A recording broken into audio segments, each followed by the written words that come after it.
पर Watson and Crick नाम के दो साइंटिस्ट थे जिन्होंने डीएनए का डबल हेलिक्स मॉडल दिया। ठीक है, कब दिया? तो ये बात करते हैं बेटा 1953 में।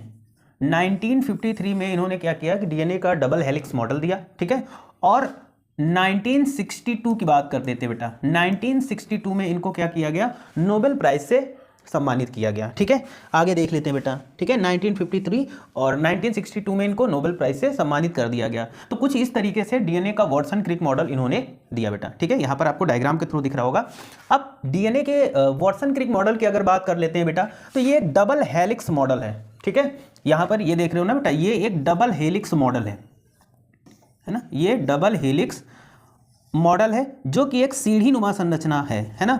डीएनए का जो वॉटसन क्रिक मॉडल है वो एक डबल हेलिक्स मॉडल है, और ये डबल हेलिक्स मॉडल बेटा एक सीढ़ी नुमा संरचना, यहाँ पर आपको एक सीढ़ी नुमा संरचना स्ट्रक्चर दिखाई दे रहा, लाइक अ सीढ़ी, जैसे सीढ़ी होती है वैसे ही स्ट्रक्चर बना है। ठीक है, ये पॉलीन्यूक्लियोटाइड का बना होता है बेटा। ठीक है, किसके? डीएनए के पॉलीन्यूक्लियोटाइड से मिलकर बनता है, यानी डीएनए का डबल हेलिक्स।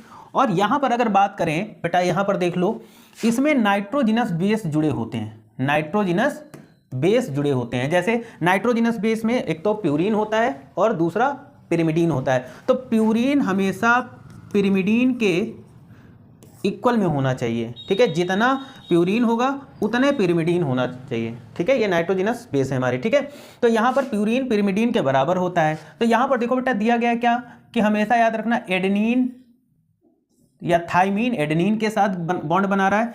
एडेनिन जो होगा वो थाइमीन के साथ, है ना, और एडेनिन हमेशा थाइमीन के साथ में जो बॉन्ड बनाएगा वो दो डबल हाइड्रोजन बॉन्ड से मिलकर बनाएगा। ठीक है, डबल हाइड्रोजन बॉन्ड से मिलकर बनाएगा। वहीं पर अगर हम ग्वानिन और साइटोसिन की बात करते हैं तो ये तीन हाइड्रोजन से आपस में जुड़े होंगे। ग्वानिन साइटोसिन से और साइटोसिन ग्वानिन से तीन हाइड्रोजन बॉन्ड के थ्रू जुड़ा होता है। वैसे ही एडेनिन थाइमीन से दो हाइड्रोजन बॉन्ड के द्वारा, और थाइमीन एडेनिन के द्वारा दो हाइड्रोजन बॉन्ड के द्वारा जुड़े होते हैं। ठीक है बेटा, अब देखो आगे हम बात कर लेते हैं बेटा, यहाँ पर ये वाली जो डिस्टेंस होती है इसमें, यहाँ से लेकर ये एक हेलिक्स और ये हेलिक्स, इनके बीच की जो डिस्टेंस होती है बेटा वो 20 एंगस्ट्रॉम होती है। ठीक है, और उसके बाद में देखो यहाँ से ये वाली जो टोटल डिस्टेंस होती है बेटा वो 3.4 नैनोमीटर या 34 एंगस्ट्रॉम होती है। ठीक है बेटा, 34 एंगस्ट्रॉम होती है। यहाँ तक किसी को कोई डाउट हो तो पूछो भाई, यहाँ तक। ठीक है,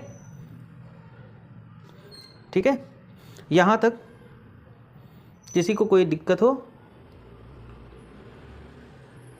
तो पूछो। ठीक है, तो यही था डीएनए का वॉटसन क्रिक मॉडल। ठीक है, इसमें कोई ज़्यादा चीज़ नहीं है बताने को, बस इतना बेसिक चीज़ें जो है मैंने आपको बता दी। यहाँ पर देख लो, यहाँ पर क्या है, ग्वानिन साइटोसिन के साथ, थाइमीन एडेनिन के साथ जुड़ा होता है। ठीक है, मैंने ये वाली डिस्टेंस भी बता दी, यहाँ से यहाँ तक की एक हेलिक्स के कंप्लीट होने की जो डिस्टेंस होती है बेटा वो 34 एंगस्ट्रॉम होती है। ठीक है, और यहाँ से यहाँ तक की जो डिस्टेंस होती है वो 20 एंगस्ट्रॉम होती है।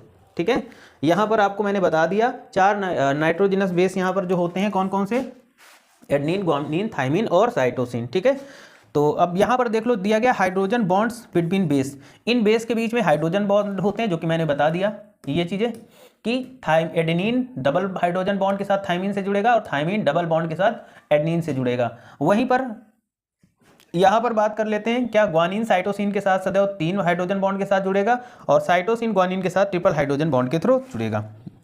ये वाली जो डिस्टेंस होती है वो ये वाली डिस्टेंस ये कितनी होती है, 0.34 नैनोमीटर। ठीक है, ये वाली मैंने आपको बता दी है ना, ये डिस्टेंस होती है। ठीक है, तो आई थिंक सबको समझ में आया होगा। इसको ये वाला ये जो पार्ट होता है इसको मेजर ग्रुप बोलते हैं, और ये वाला जो पार्ट होता है उसको माइनर ग्रुप बोलते हैं। ये हमारे बेसिस होते हैं यहाँ पर। ठीक है, और हाइड्रोजन बॉन्ड होते हैं, ये डबल हेलिक्स होते हैं जो पॉलीन्यूक्लियोटाइड चेन होती हैं। ठीक है, ये चीज़ मैंने आपको बता दी।